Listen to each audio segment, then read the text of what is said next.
How do you take a cluttered, drab, and boring bedroom and turn it into a gorgeous, serene sanctuary? And on top of that, how do you do it all on a tiny budget? In this video, I'll break down my step-by-step process for planning a room makeover, sourcing inexpensive products, and utilizing the pieces I already have, and how you can do the exact same thing for your space. Welcome back to my channel. My name's Alexa if you're new here, and I make videos about books, cozy home decor, and general cozy lifestyle. So in today's video, I'm going to be giving my bedroom a complete makeover. I'm going to take you on a little tour through the room so far, and we'll go through my agenda items, and we'll take a look at the different priorities of my tasks, and let's get started. If you haven't already, please hit like and subscribe. It really supports this channel. I'm also trying to do this makeover as low budget as possible. All things considered, the whole project is under $500. I do have some large new furniture pieces coming in that are going to make a pretty high impact, but I also have a lot of much smaller little upgrades that actually make a huge impact on a space for not a lot of money. And a lot of these things can be done for $50 or less, and sometimes even under $10, depending on what project you're looking at. Welcome to the bane of my existence, which is a wall that I have no idea what to do with. That's not entirely true, because I do have a vision for this wall. I didn't for a long time, and I did not know what to do with it. And obviously you can see here, we kind of just have a bunch of random things hanging up. And we have our keyboard over here. I want to find a different place in the apartment to put the keyboard so that we can actually put some IKEA cabinets up in here. And I can't remember the exact name of them, but I think they're about 6 feet tall. They have a bunch of shelving, so it'll all be closed storage. And I'm gonna get 3 of them. I think we might have to start off with just the double door cabinet, but eventually I want to get a third one, so it will kind of take up this whole wall. And one of the fun little challenges with this wall is our bedroom door actually opens inward, so this is the space we have to work with in reality. So we can't really put anything on this portion of the wall here. The cabinets will kind of start here where the edge of the keyboard is. They'll probably hit about the top of the door or just below it, and they'll go, I don't know if you can see all the way over here, but it'll go right over to the edge of Matt's desk over here. I think I mentioned I've been scouring Facebook Marketplace for like a really beautiful vintage solid wood piece, and I cannot find what I'm looking for. So this is the next best option. When you walk in, this is just off to the left. And this is my little corner. I have my nightstand, which matches my husband's, and I found these on Facebook Marketplace for around $150, $160 for both of them. These are solid wood. They're really great quality. These aren't going anywhere for a long time, I would say. I think maybe down the road I would like to refinish them and restain them, but in the meantime, I think what I really want to do to make an upgrade over here is with the hardware. I want to either restore these knobs here, or I want to get new ones to just kind of elevate what I already have here. And over here on this wall, I have my lovely Christmas lights that have been up since the end of November. So that's another thing I would like to upgrade here. I have been searching for wall art to go here for months. I've been scouring the internet, and I've been raiding the thrift stores. I've been all over trying to find the perfect piece or pieces to go up here, and I'm coming up with nothing so far. So hopefully that will change in the next couple of days as I'm working on this project. And I'm really just hoping to find like one big piece that we could hang up here as the focal point for this wall. Okay, so I really just have about 2 more big things I'm looking at, and the first one is these windows here that you can see behind me. We obviously don't have a curtain rod up. We don't have any curtain rod, we obviously don't have any curtains up.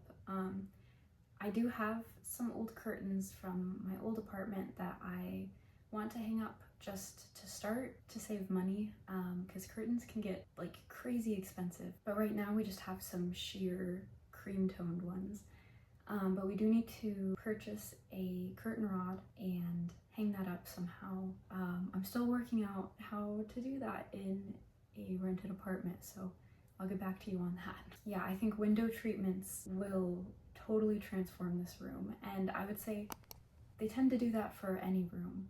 So if you're in a place where you can really only do one thing to your room and you need an easy way to upgrade it, window treatments are always the best place to start. And then the very last thing that I'm thinking about, and this would also come very last in the project because I think it's lowest priority on the budget list, but I would just love to fluff up the bedding a little bit and get like a coverlet or a new blanket for the end of the bed. I would love to get a third pillow to go here, which I might be able to DIY with some things that I already have, but that's the plan. All right, we're starting off with window treatments since they're going to make the biggest impact with the least amount of effort. Or so I thought. I'm only showing half of the process here because it did not go as smoothly as this makes it seem. My curtain rod was not exactly the right size, which is totally my fault for not measuring everything perfectly, and the renter blinds that are in here are such a hassle to work around. But for now, the curtains are up. If there's one consistent thing about me, it's that I will always read the instruction manual a million times before I actually start a project. Maybe it's eldest daughter syndrome, maybe it's something else. Also, for some reason I thought this little graphic was hilarious and had to imitate it. I don't know, you guys. Anyways, this entire process took me the entire afternoon, unboxing the pieces, building 3 separate cabinets, cleaning them all up, and securing them to the wall. I did end up ordering 3 different cabinets, 2 of which are in this video. The third piece is actually from my mini kitchen makeover, which I'll try to get up in the next couple of weeks. This whole deal was definitely a learning process for me, as well as a test of my strength. I was able to get the single unit cabinet up fairly easily, with only a little bit of struggling, but I did start to worry about how the larger unit was going to work. Getting the first unit from the living room to the bedroom was the first challenge, and the second was getting it through the bedroom doorway. Obviously, I didn't think everything through perfectly before doing this, but like I said, it was a learning process. An opportunity for growth, if you will. So I pretty much ended up building the second unit on the floor of the bedroom, and then wondered why I didn't just do that in the first place, but you know, it ended up working out eventually. I also had a little outfit change here because it got way too toasty in the apartment.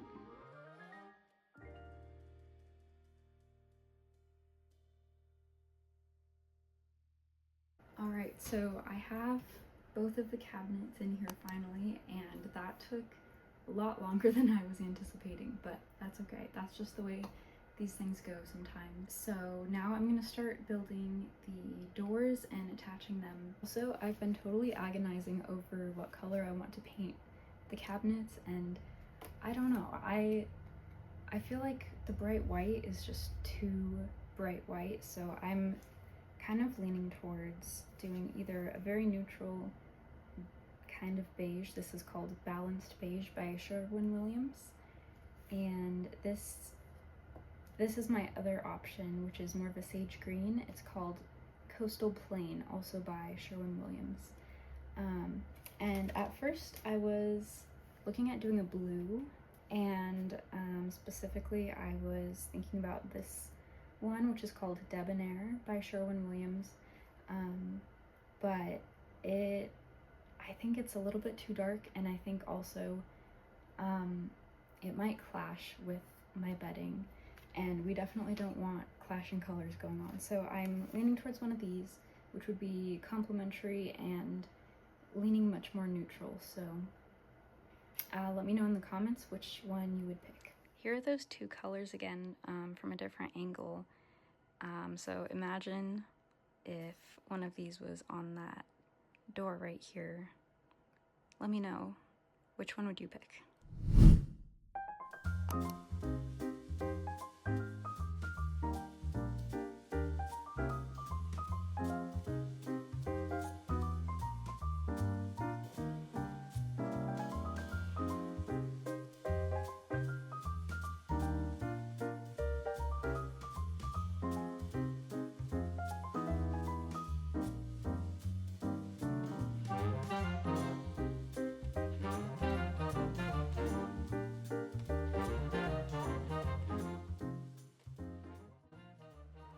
Hey guys, I'm taking a quick break now because this is exhausting.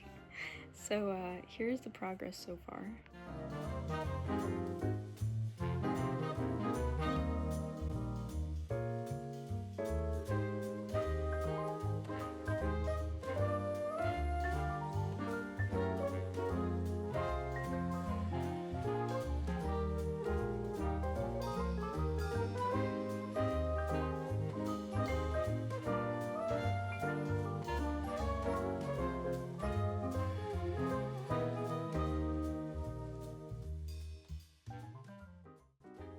If you're a short lady like myself, I definitely recommend having a friend help you out with this part.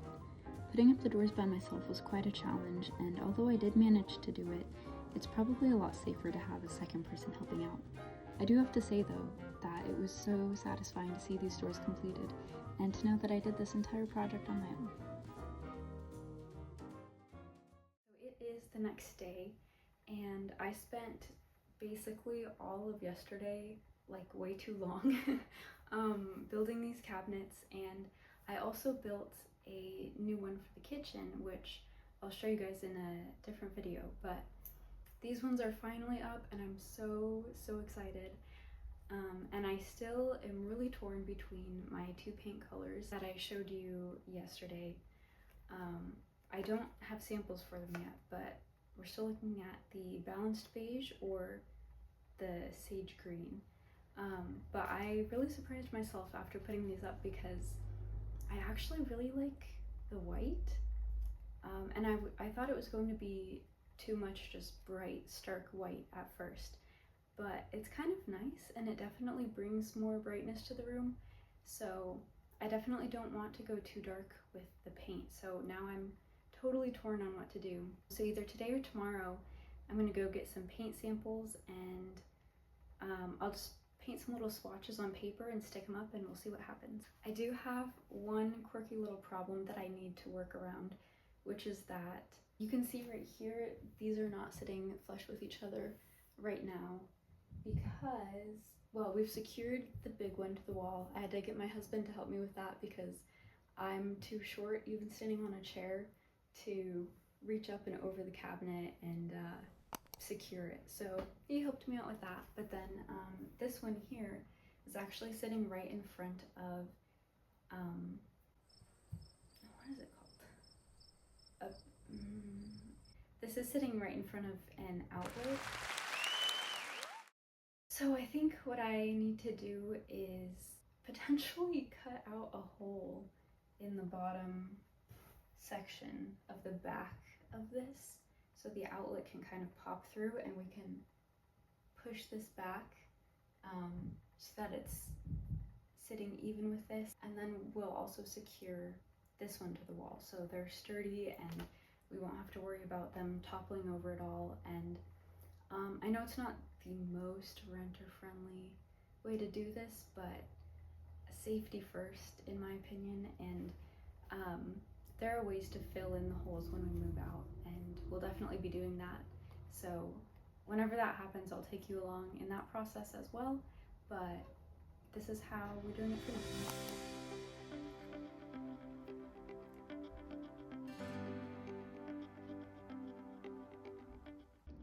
So I basically went ahead and did exactly what I just mentioned, and I cut out a hole in the back of the smallest cabinet, as you can see here, so that the outlet would stick through.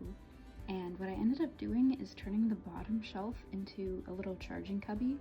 And don't worry, this is totally safe. I made sure that there are no edges touching the outlet or any of the cords, and I even enlarged the hole a little bit more than what you can see in that first clip there so that it was all safe. And then as you can see here, I decided to continue my girl bossing, and I secured this last cabinet to the wall myself.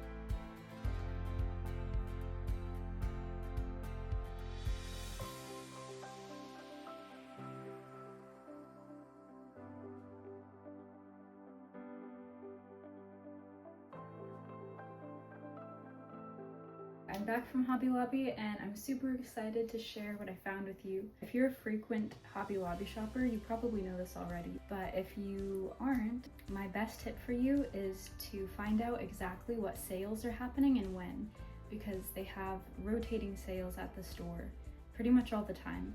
So I got really lucky today and everything I was looking for was either 40 or 50% off.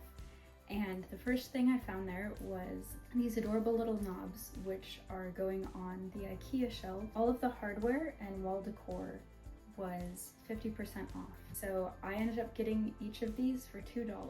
The hardware going on the IKEA cabinets totaled $6. And I'll give you a little close-up so you can kind of see better what we're looking at here, but these are kind of like a brushed gold, bronze. And then while I was in the hardware section, I did end up finding something that was on my low priority list, but I found these drawer pulls and I thought they were just way too cute to pass up. And they also ended up being only $2 a piece. So these totaled $8 and these are going on my nightstands. These are kind of that same brushed gold bronze look and they actually coordinate really well together. If you can see here. So I'm really excited to have these both in the room. I think they'll coordinate really well. Another thing I found in the sale section for the hardware and wall decor is this gorgeous little hanger, and I didn't really have a vision for this when I set out and it was not on my list. And since I am working with a small budget and I'm trying to only bring things into the house that I know I'm going to use because I don't want to bring in clutter if I have any concerns about, I don't want to become a hoarder basically. And so I'm usually very intentional about what I bring in and I'm trying to be even more so as time goes on. But this was one of those super cute things I just saw and I knew it would be perfect in here and I couldn't pass it up. So I do have an idea now of where I want to put it and I think it will be going in this room. So stay tuned for that. This was also on sale for $3.50 total, which I think is a pretty darn good deal.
So just a quick recap for what we did do in here.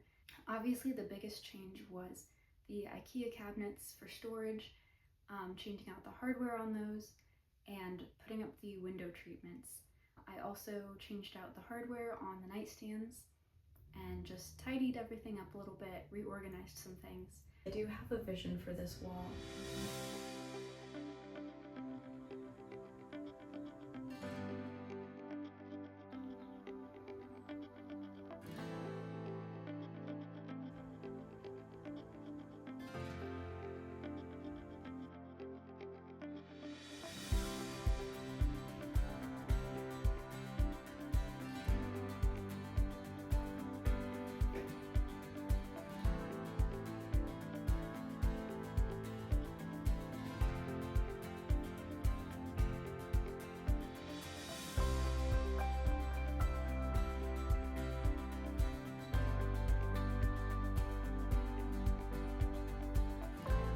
Alright, so that's a wrap on part 1 of the bedroom makeover, and Stay tuned for part 2, where I'll be doing everything else that I didn't get to.